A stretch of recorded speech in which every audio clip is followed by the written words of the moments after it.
Hello YouTubers, welcome to another episode here in Australia. As you can tell, the water's looking nice and flat, so I'm excited to get into this boat here and get out on the water.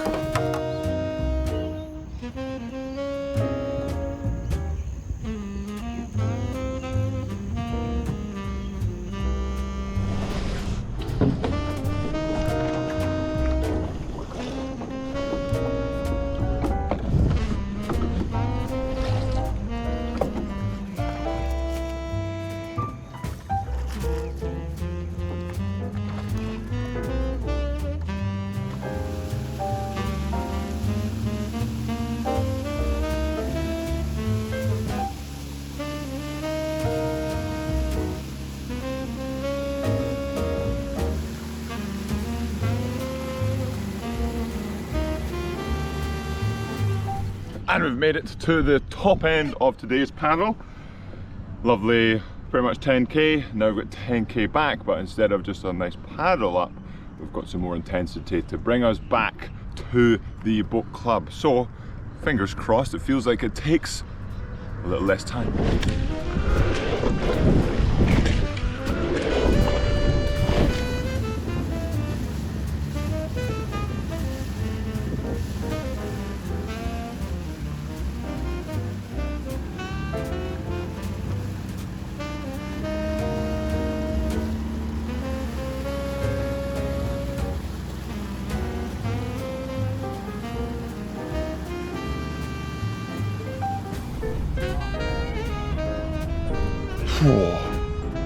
Tough old session, but not in the way I thought it would be.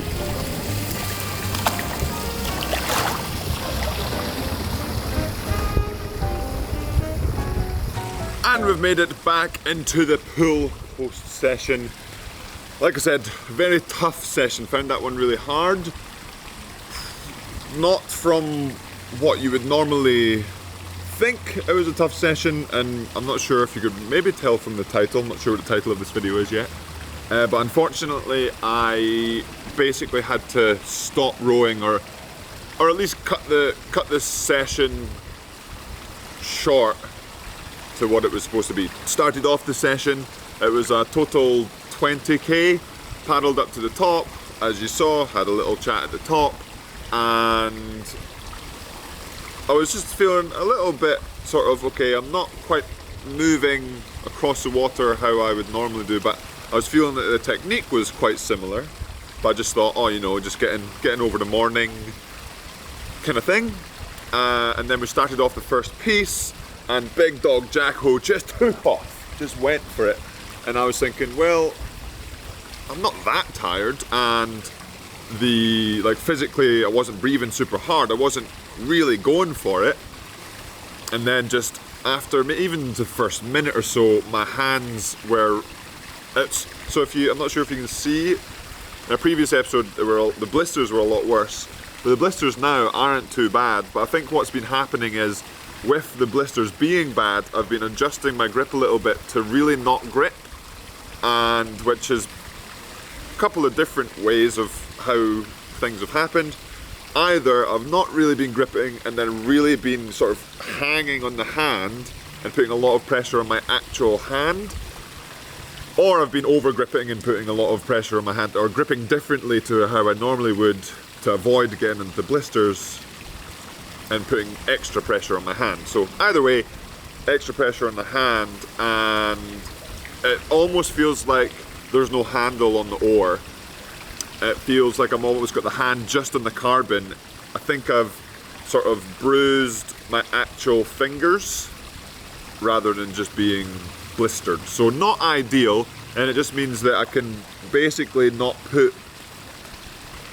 above or even paddling pressure. As every stroke is like almost a wince, like oh, that's a bit painful, that's a bit, so it's putting more pressure than that is not ideal, which doesn't bode well for doing high intensity pieces. So I had to cut the rowing short, and I was already 10k out, so I had to, basically one of those paddles where it was just feeling a bit sorry for myself, and the water was getting a bit bouncy and just getting in to the dock. So not ideal, but as always, Yam Squad, we deal with the cards we are dealt. and so get ice on my hand. It feels relatively okay, and it's basically, so my right hand's fine and my left hand is just a bit like not so great. So helping it out, ice probably will be a good thing to do for it. Keep obviously making sure the blisters and all that are tended to as well. And then if I need to, we'll adjust the sessions so that I can rest my hand. Because obviously you can work on fitness and whatnot easily without using your hands. You can get on the bike, you can go running, can do anything without my hands, but rowing is a rowing sport and really does require your hands. So making sure that my hands are good, especially for what we've got coming up next week with the training and everything as well. So I don't want to be like, oh, I can fight through this, when this is obviously not a fight through this thing. And that applies to generally everything. It's always a case of listening to your body, whether it's extremities or internally or inside mentally. Just have to know when is good times to push and not so good times to push. But that will be it for today's episode, Yam Squad.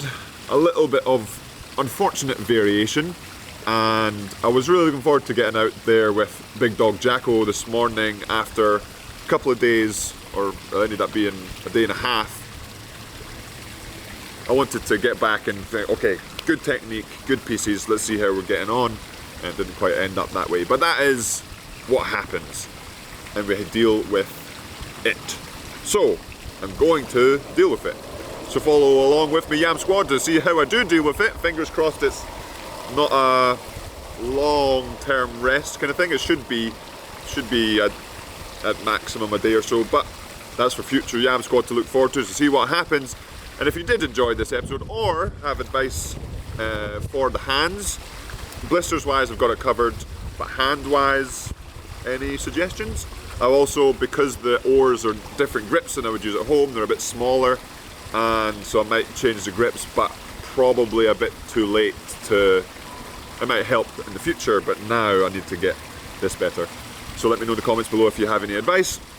If you liked the video, hit that like button, and as always, if you aren't subscribed, I would appreciate if you could subscribe, and I'll see you in the next episode with hopefully a slightly better hand.